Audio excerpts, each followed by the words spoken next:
Hey guys, samahan nyo ako makipaglaro with Team Bulacan Airsoft Practical Shooting. So, kami pumunta sa Barangay San Gregorio, San Pablo City to join the fan shoot hosted by Congressman Loreto Amante. And this is 5 stages of fun shoot. So, yun, pumunta kami early morning pa lang, gising kami ng alas 4. And binaybay namin yung SLEX.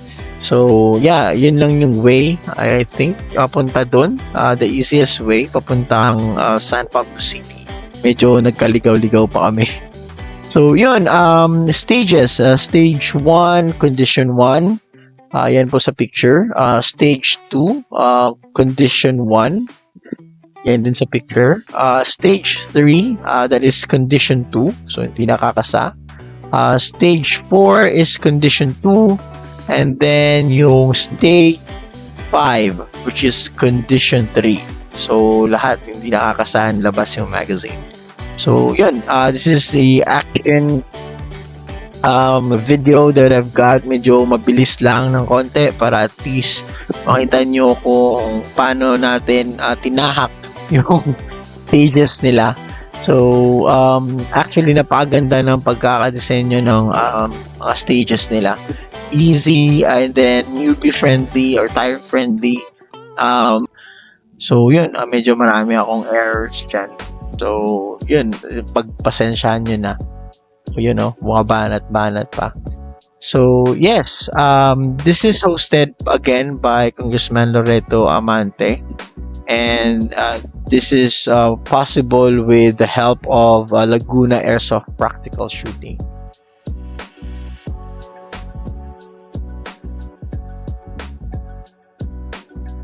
Stage 4, DSF division yan.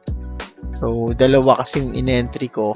One is DSF, and then one is Rifle AEV, Unlimited. So, yun, dalawang division. So, 10 beses ako pag pasabak dun sa mga stages. So, sa DSF, 5 beses kasi stage 1 sa stage 5. And then sa Unlimited AEG na rifle, 5 stages din ang tatahakin ko. So, yun. Okay naman so far mga run. Medyo maraming mga minor technical errors, issues sa barrel. Minsan hindi lumalabas yung bala, especially dun sa ginamit ko nung una na ARP 556.